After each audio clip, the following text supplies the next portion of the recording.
prior to after, obviously. But now that I understand how difficult he is to deal with, there's no one else like him. You can't prepare for him, even at his age, even at an elder version of him.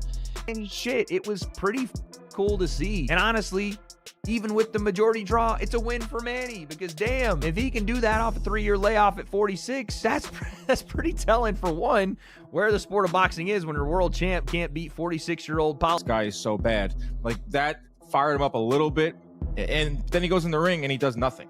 He goes in the ring and, like, I thought it was an embarrassing performance from a 30-year-old. Fighters are genuinely terrified of Manny Pacquiao's comeback because even at 46 he moves like he is still in his prime, and Sean Porter witnessed Manny's training and his performance against Barrios, and he confidently said Pacquiao is still him. So despite his age, Manny's speed, footwork and intensity remain sharp, and opponents fear that the legendary version of Pacquiao has not faded and that he is still capable of dominating top-tier fighters today. Everything, man. I watched him train like last week or the week before, and amazing to see him still move and bounce and do all the same things that he was doing in camp years ago when I was with him. So he's still locked in. He's still him, crazy, but he is. Chris Algieri, who once stepped into the ring with Pacquiao during the prime of both their careers, offers a rare and respected perspective, and according to Algieri, there is something extraordinary about Manny that transcends time, and while most fighters decline with age, Pacquiao remains a puzzle that even younger, fresher opponents struggle to solve, and Algieri describes him as one of the hardest fighters to prepare for since he is unpredictable, fast, explosive and relentless, and he emphasizes that age is irrelevant when it comes to Manny's capabilities, as Pacquiao possesses a kind of physical and mental edge that training camps cannot replicate or anticipate, and for Algieri, Pacquiao's comeback is not just possible, but it is dangerous for anyone standing across from him. Prior to after, obviously. But now that I understand how difficult he is to deal with, there's no one else like him. You can't prepare for him, even at his age. In his fight against Mario Barrios, Pacquiao shocked audiences with how much of his trademark style remained intact, and at 46 the expectation was a faded legend trying to recreate old magic, but instead fans saw blistering footwork, fast combinations and clever angles, which was everything that once made Pacquiao a feared champion. And what stood out most was the closeness of the rounds, and even the ones he did not win on the scorecards were fiercely competitive, and his timing, ring generalship and stamina all held up impressively. And while Barrios was expected to dominate due to youth, he often found himself reacting rather than controlling, and it was clear Pacquiao was not just participating, but he was still competing at a high level. He's been good at that. And my son really pointed it out perfectly. He was still good at it. He was still good at it. I think he was stealing some rounds at the end. Whether he deserved them or he didn't deserve them, whatever, they were close rounds. He might have stole them on the judges' cards. What we shouldn't forget is he's a special guy, and he put a special performance. I never saw calves on the legs of somebody that big. I mean, it's incredible. I thought early on he stumbled a little bit. I thought his legs were stumbling a little bit, like you might see in a 46-year-old, a little bit. But at the end, they got the act together. He used them pretty good. He used them pretty damn good. What I think he also did was maybe a little bit of, I think the word illusion is too powerful, but I'd say a little misleading, where he threw those real fast punches like my son said. They weren't quality punches like they used to be, where there was real impact and real power at the end of them. They were more like just quick punches, and they weren't all being impactful. They weren't all landing clean. Some did, but they weren't all landing clean, and they definitely weren't landing with... Social media personality and fighter Salt Poppy joined the conversation with a bold take on a potential rematch between Floyd Mayweather and Manny Pacquiao, and according to him, Manny's current form shows he is still active, conditioned and mentally in the game, unlike Mayweather, who has spent years away from real competition. And Salt Puppy believes that if the two legends were to meet again, the outcome would be dramatically different from their 2015 encounter, and this time Manny's rhythm activity And hunger would overpower Mayweather's aging reflexes, and while Mayweather has kept his record intact with exhibitions, Salt Puppy believes Pacquiao's true return to form makes him the more dangerous of the two today. Recently, I know you're friends with him. No, I haven't spoken to him, no. What would you want to see him do next? Fight Floyd Mayweather or Gervonta Tank. You think he beats Tank, near prime Tank Davis? We'll see. Styles make fights, so we just don't know. What about Mayweather versus Pacquiao too? Yeah, that'll be a good fight. Yeah, Manny is still... Pacquiao's performance against Barrios was a reminder of why he is a generational talent, and every time Barrios tried to engage, Manny responded with 2 or 3 lightning-fast punches, and his output energy and footwork stood in stark contrast to Barrios' cautious and often reactive style. And what impressed fans and critics alike was how youthful Pacquiao movement still appeared, and his legs were constantly moving and cutting angles and creating opportunities, and many observers questioned the official result, pointing out that Manny's aggression and volume far outweighed Barrios' sparse counters, and it was not just that Pacquiao looked good for his age, but he looked like he still belonged at the top. So tentative in this fight, he was essentially standing there for some of the exchanges. Manny Pacquiao came out and did what Manny Pacquiao does. By the way, credit to Manny. At 46, he still had some feet. He was moving, dancing on Mario Barrios. He was throwing combination punches going forward on Mario Barrios. And when he wasn't doing that, he was countering Mario Barrios, who looked like a stick in the mud. He looked like he couldn't even get out of first gear because Manny was hitting with combinations. Were they hurting super bad? Maybe not. Some of them definitely were. Had a mouse under the eye of Mario Barrios, but others were just flurries, and they were keeping Barrios at bay. And when Barrios was throwing 1, Pacquiao was throwing 3. When Barrios would throw out his jab, Manny would counter with his lead right hand, stepping on the inside plane, doing all the old Manny shit. It was pretty cool to see. And honestly, even with the majority draw, it's a win for Manny, because damn, if he can do that off a 3-year layoff at 46, that's pretty telling, for one, where the sport of boxing is when your world champ can't beat 46-year-old politician Manny Pacquiao, but 2, just how great he was. 8 division world champion, started his career at 106, I think, comes up to 147. What are we talking? Skeptics have questioned Manny's motives for returning, suggesting that financial incentives might be the main driver, and given his legendary status and achievements, he has nothing left to prove. As a Hall of Fame world champion in 8 divisions and a global icon, Manny could comfortably remain retired, yet the fact that he chooses to come back raises eyebrows, and critics argue that the risks outweigh the rewards at his age, especially when the physical toll of boxing only increases with time, and they believe that no amount of pride or legacy building justifies stepping into the ring again unless there is a big payday involved. Manny Pacquiao crazy for coming back and fighting is because they don't understand what's going on in Manny Pacquiao's life. When a fighter is 46 years old, he doesn't just come back to fight a top fighter because he just wants to fight a top fighter. When he's going through that, that's what's brought him to that place in the first place. And that is having what we call bandwidth extension. He's totally scattered his brain and lost so much money over the course of time.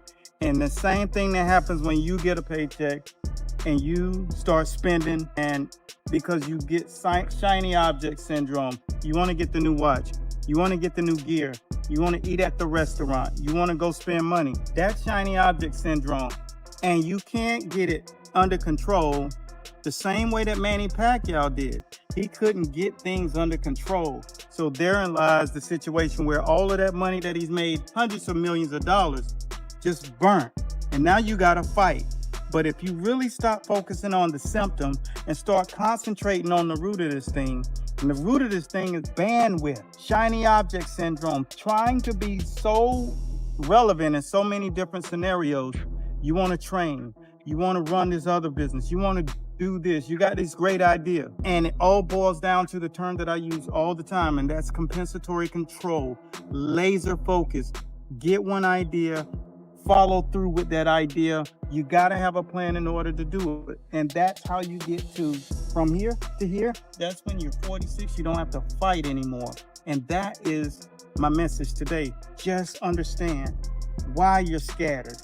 understand why you can't get anything going all the way through. You can never finish that thought process and execute the plan, and therefore you continue to find yourself in a situation where you're desperate. You're trying to find a way to get back to where you were, which is even. But if you stay locked in and concentrate on the compensatory control factor of your life, which is doing everything that you think of. However, Pacquiao has consistently refuted claims that money is his motivation, and over the years he has built a reputation not just as a fighter but as a generous humanitarian, and from funding hospitals to supporting disaster relief in the Philippines. Manny has never been shy about sharing his wealth, and he often reminds the media that he fights for his people and not his pockets, and his return, he says, is about passion, legacy and inspiration, and Manny wants to show the world that age is just a number if the heart remains strong, and for him it is about proving to himself and others that greatness does not expire. And with the Barrios fight behind him, speculation about Pacquiao's next opponent has taken over boxing headlines. Water to survive. And I remember one time my young brother is 5 years old back then, and he was crying like in the afternoon, 1:30 in the afternoon. He's crying because he's hungry. He's asking for food. We don't eat breakfast, we don't eat lunch. He don't understand what is no, when you're telling him no money, we have no money to buy food, and he's crying like, "Mom, I'm hungry," like he's crying. And then I look to my mom and look at his eyes, and the tear flow in his eyes, and then I feel so sad, and like, and of course I'm crying also because hungry. We drink water just to survive. That's our past, so that's why I always told them that, Manny Pacquiao is Manny Pacquiao, but I don't have the right.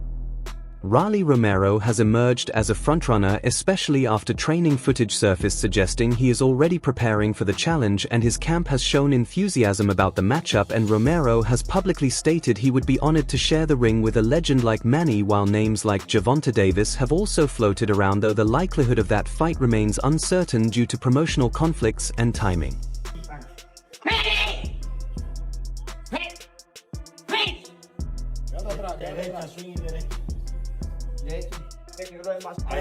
No. Tira los golpes largos, men. Porque si da paso ya te pega mucho. No, quédate atrás, men. No te quedas ahí. Quédate ahí parado ahí donde tú estabas. Boxing Doctor News, Manny Pacquiao's next potential opponent is Rolly Romero, the WBA welterweight champ. Romero is under the same promotion, has the belt, and can sell a fight. He's eager to face Pacquiao, saying, "A Hall of Famer on my resume. Who wouldn't want that?" After Pacquiao's draw with Barrios, his advisor sees Romero as the favorite for Manny's next bout. Romero has knockout power and isn't afraid to bring the heat. Is this the explosive matchup fans have been waiting for? Some fans continue to push for a rematch between Floyd Mayweather and Manny Pacquiao, clinging to the belief that Floyd would win again, and what they overlook is that Mayweather is not only older than Pacquiao but also far less active, and he has not fought a serious opponent in years and has focused on exhibitions that offer low risk and high reward, and facing a rejuvenated Pacquiao now would not be the same as in 2015, and Floyd already got the version of Manny recovering from a shoulder injury and coming off a different rhythm, and this time he would be facing Pacquiao with speed, purpose, and nothing to lose, which is a matchup Mayweather would likely avoid. And we will see what transpires, but all these people out here saying that the fight was fixed, a lot of these people were not fans of Manny Pacquiao. When that whole Floyd Mayweather, Manny Pacquiao situation was going on with the steroids allegation, the needles, and the back and forth between the Pac-Tars, as they called them back in the day, and the Mayweather fans. A lot of those fans still hold grudges towards Manny Pacquiao. I guarantee if that was Mayweather that was fighting Mario Barrios coming into that fight after a long layoff, all them people would have said Mayweather had a chance, Mayweather gonna win, become champion once again. Mayweather's levels above Mario Barrios even at that age. And Mayweather's actually older than Pacquiao. But those same people wasn't giving Pacquiao no chance to defeat an average fighter in Mario Barrios. And that's what I base my pick on, that Mario Barrios is average. Some people that's Tank Davis fans, they want to blow up Mario Barrios into something that he really ain't. Because really before the Tank fight, we talking about Mario Barrios right now. Before the Tank fight, he took on a guy by the name of Ahmad Daliev. He lost that fight. And he took a beating from that fight. And Mario Barrios really ain't never been the same from that fight. Go back and watch that fight. That was the fight before the Tank fight. Now, a lot of people say, well, he was looking good in the Tank fight. He was winning early in the Tank fight. That was a fact of Tank going up in weight, fighting a much bigger guy on fight night. Look at the Respected boxing analysts have echoed the sentiment that Pacquiao did more than enough to deserve a win, and against Barrios he was the clear aggressor, pushing the pace and keeping the action flowing, and in contrast Barrios appeared passive for much of the fight, often circling or standing still and failing to impose any significant offense, and analysts reviewing the fight frame by frame pointed out multiple rounds that were gifted to Barrios despite his low activity and Pacquiao's ring generalship. Volume, punching and control over the tempo of the fight painted a different picture than the final score. Where you start grading on a curve.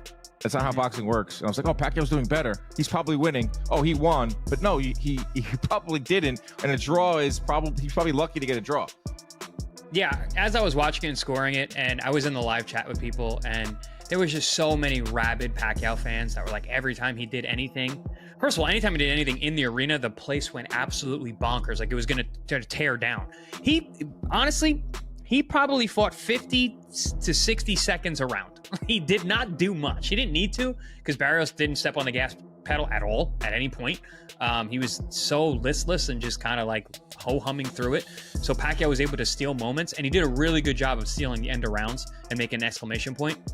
And also, we saw flashes of the Manny of old when he would have that little like the flourishing signature in the end of something. He'd make that little movement, bang, he'd pop that left hand, he'd fly out, boom, boom, boom, boom. He'd make those little moves, he'd do the fancy feet, and you would be like, but really nothing happened. He didn't land a lot of punches. Like, it wasn't like anything really effective, but it got everybody emotional, it got everybody, and whereas Barrios was the exact opposite. Everything he did was so workmanlike.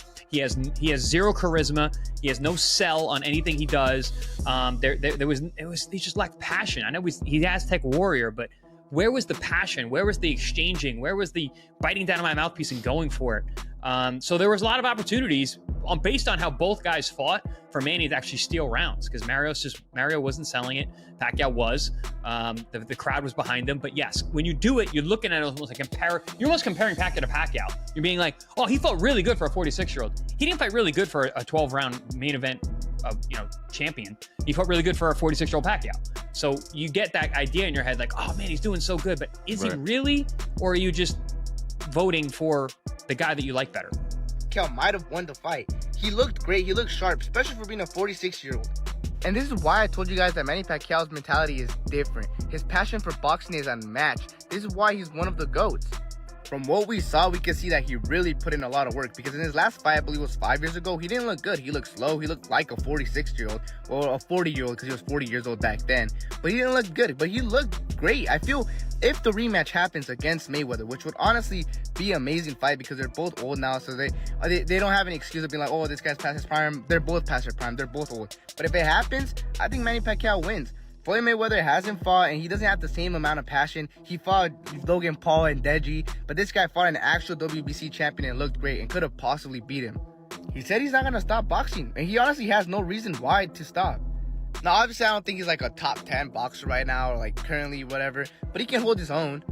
If he went against someone like Gervonta Davis, yes, he'd get murdered, but there's a lot of fighters that he can go toe-to-toe with right now. I don't know, Fall Point Sport content, we're about to hit 1,000. That's it for today's video. Stay tuned until next time. What struck many fans and critics the most was the conviction with which Pacquiao approached the fight, and there was no hesitation and no sign of doubt, but just pure belief in his craft, and he moved with intent and fired punches with confidence and managed distance like a seasoned technician, and at no point did he look like someone clinging to old glories, but instead he appeared to be fighting with a purpose, as if he still had more to prove, and unfortunately, that performance was not fully reflected in the scorecards, and while he earned the crowd's respect, the judges failed to reward what was clearly a competitive and valiant return to the ring. So alright everyone, stay tuned for the latest in boxing news, highlights, events and stories, and subscribe to Ring Headquarters and turn on notifications so you never miss an update, and be sure to watch our other videos too, and until next time, take care and stay safe.